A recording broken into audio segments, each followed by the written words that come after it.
नमस्कार बच्चों, आज हम लोग हिंदी पाठ्य पुस्तक का तीसरा पाठ पढ़ेंगे। अतिथि देवो भव, मतलब अतिथि देवता हो। हम भारतवर्ष के निवासी हैं। हमारे यहाँ पुराण काल से अतिथि को देवता तुल्य माना गया है। अतिथियों के लिए किसी प्रकार का कोई भेदभाव, किसी प्रकार का असमंजस करना हमारे भारतवर्ष की परंपरा नहीं है। प्रस्तुत पाठ अतिथि देवो भव वर्तमान काल के लोगों की जो सोच है, उस सोच के लिए लेखक ने एक व्यंग लेख लिखा है।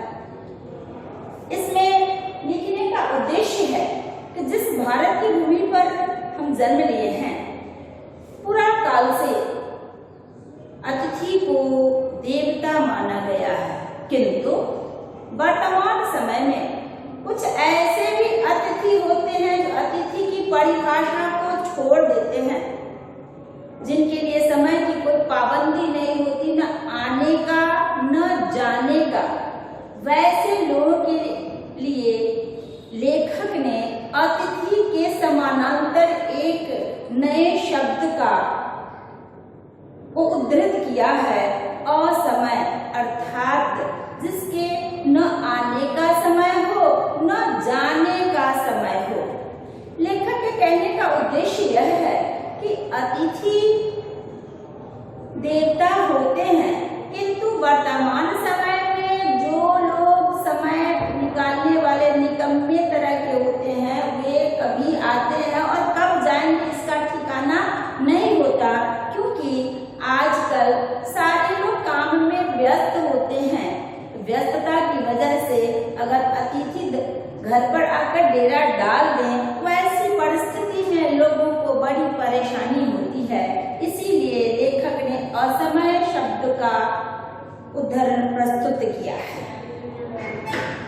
हमारे देश में अतिथि की सेवा करना परंपरा से होते आया है। हमारे यहाँ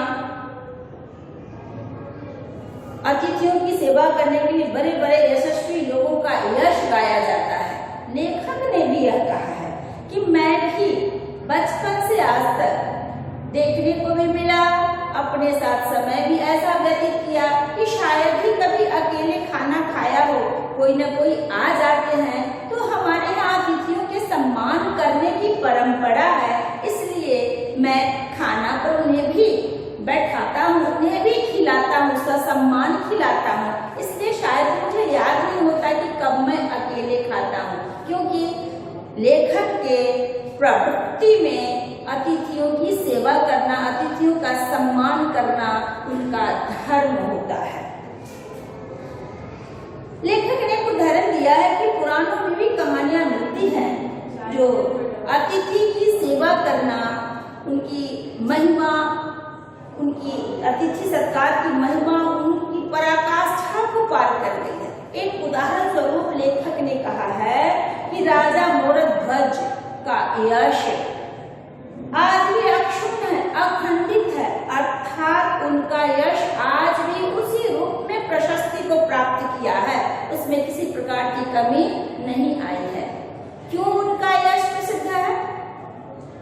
राजा मोरध्वज के यहाँ भगवान श्री कृष्ण गए थे अतिथि रूप में, और उन्होंने कहा था कि मेरा जो शेर है वह शेर मांस खाएगा, वह भी बच्चा का मांस खाएगा। अब ऐसी परिस्थिति में ये तो देवता तुल्य है, अतिथि गए हैं, अतिथि की बात की आनाकानी करना उनके स्वभाव में नहीं था, और शर्त भी लगा दिया कि बाल शिशु का ये मांस देते समय आप लोगों के मन में किसी प्रकार का क्षोभ नहीं हो। तो हंसते हंसते बड़ी प्रसन्नता पूर्वक राजा मोरध्वज ने अपने पुत्र का मांस अतिथि के सम्मान में उपस्थित कर दिया। यह शायद उनकी जांच थी कि अतिथि को आप किस रूप में लेते हैं। ईश्वर की कृपा से पुनः उनका पुत्र जीवित हो गया, किंतु वो उस कसौटी पर खड़ा उतरे। इसलिए अतिथि की सेवा करने के लिए उनका जो यश प्रशस्त है युगांतर तक चलता रहेगा, उसकी क्षुण्णता बनी रहेगी। कहा कि ऐसे भरत भूमि पर जैसे ध्वज जैसा राजा हो, ऐसी भारत की भूमि पर भला अतिथियों का कहीं अनादर हो सकता है? अतिथियों का अनादर अकरणीय है, कभी संभव नहीं है। लेखक ने अतिथि के समानांतर मैंने पहले कहा कि असमय शब्द को उद्धृत किया है। अतिथि का मतलब वो होता है जिसके आने की तिथि मालूम नहीं हो, किंतु असमय का अर्थ होता है जिसका कोई समय नहीं हो। असमय, इसमें भी अ उपसर्ग लगा है। असमय जिसका कोई समय नहीं हो, अर्थात न जिसका कोई समय नहीं हो, अर्थात न आने का समय हो न जाने का समय हो। आज के समय में सारे लोग अपने अपने काम में निमग्न रहते हैं, लगे रहते हैं, सब के सब कामकाजी हैं। इस परिस्थिति में अगर अधिक समय के लिए कोई अतिथि आता है तो शायद परेशानी होती है। इन्हीं परिस्थितियों के कारण ऐसे ही लोगों के लिए लेखक ने असमय शब्द का प्रयोग किया है। आजकल लोग कामकाजी तो हैं ही, किंतु अपने को अधिक कामकाजी दिखाने के लिए, अपनी प्रशंसा बटोरने के लिए लोग झट से कह देते हैं आजकल किसी काम के लिए समय नहीं मिलता, इतना व्यस्त रहता हूँ कि फुर्सत ही नहीं मिल पाती है। अब ऐसी स्थिति में स्वभावतः हृदय शंकाकुल होता है कि क्यों, कितना काम है जो कभी किसी बात के लिए फुर्सत ही नहीं होती। उसका बहुत बड़ा कारण एक यह भी है, आज महंगाई का जमाना है। लोग अपनी जिंदगी की बड़ी परेशानी से बिताते हैं। अन्न खाने के लिए चाहिए, अन्न महंगा हो गया है, अन्न की कमी भी दिखती है। ऐसी परिस्थिति में अगर कोई मेहमान आ जाते हैं और अधिक दिन टिक जाए तो उनके लिए बड़ी मुश्किल हो जाती है, कारण कि पहले तो खाद्यान्न का अभाव होता नहीं था, वर्तमान समय में खाद्यान्न का अभाव हो जाता है। लोग उस अर्थाभाव के कारण भी कभी कभी अतिथियों से, असमय रहने वाले अतिथियों से खींचा जाते हैं। पहले लोग रहने सहने का जो आवास था वह उसका क्षेत्रफल बड़ा होता था, कई कमरे होते थे, घर आंगन दरवाजे होते थे। आज तो हर लोग छोटी सी जगहों में अपना गुजारा करता है। अगर लोक लाज की बात कही जाए तो वर्तमान समय में बड़ी परेशानी होगी। पहले एक पर्दे की तरह लोग रहा करते थे, अपने अपने घरों में एक दूरियां बना कर रहते थे ताकि लोक लाज बच सके। आज छोटी जगहों में रहने के कारण लोक लाज को बचाना मुश्किल होता है। एक छोटी जगह में पति पत्नी बच्चे और घर के अन्य सदस्य जो भी हों उस सब के सब गुजारा करते हैं। भला ऐसे समय में अधिक दिन रुकने वाले अगर अतिथि आ जाएं तो उन अतिथियों के लिए लोग क्या व्यवहार करेंगे, कैसे करेंगे? उनके मन में थोड़ी परेशानी तो होगी ही। आवास की दिक्कत ही है, अन्न की दिक्कत ही है, तो अधिक समय बिताने वाले लोगों के लिए परेशानी होगी। ऐसे ही जगहों के लिए, ऐसे ही लोगों के लिए लेखक ने व्यंग्य किया है। फिर भी हमारा जो स्वभाव है, हम जहाँ जन्म लिए हैं, जो हमारी प्रवृत्ति में शामिल है, वो चाहे अनचाहे किसी भी प्रकार से अतिथि का सत्कार करते ही हैं, क्योंकि यह छोड़ना उनके स्वभाव में शामिल नहीं है। लेखक एक अपना उदाहरण देते हैं।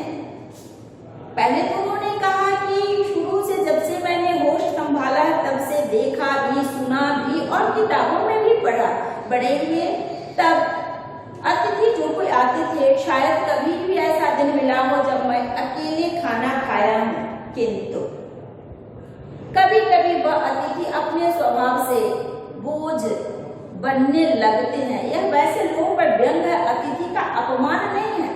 लेखक के घर कोई अतिथि आने वाले हैं जिन्होंने पत्र लिखा था कि मैं तुम्हारे यहाँ आने वाला हूँ, तो तुमसे मिले हुए बहुत दिन हो गया।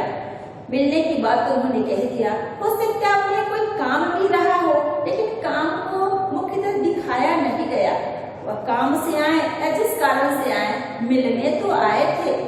लेखक यहाँ आने की बात हुई, लेखक ने इन्हें स्वीकार किया। अब अतिथि जो आए, अतिथि आते तो हैं, अतिथि रुक भी जाते हैं।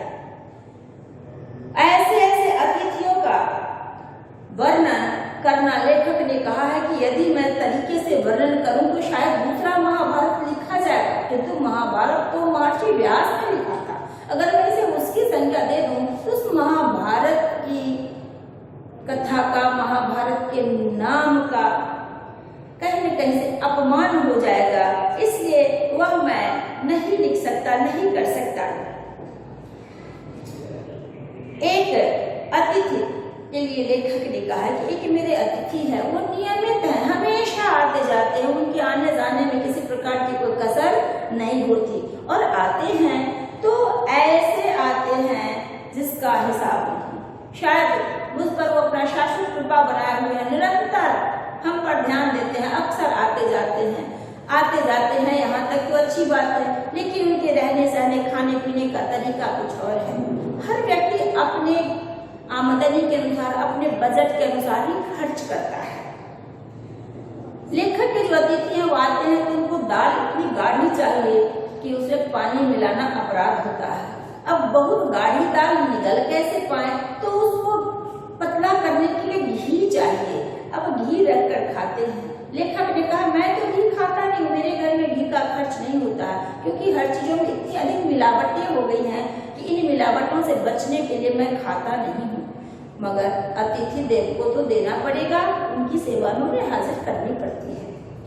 लेखक ने वर्तमान समय के खाद्यान्न में उपस्थित मिलावटों के लिए कहा है कि कोई लोग बड़े गर्व से कहते हैं कि बाजार से शुद्ध घी खरीद कर खाता हूँ, तो लेखक चुपचाप सुनते रह जाते हैं। क्यों?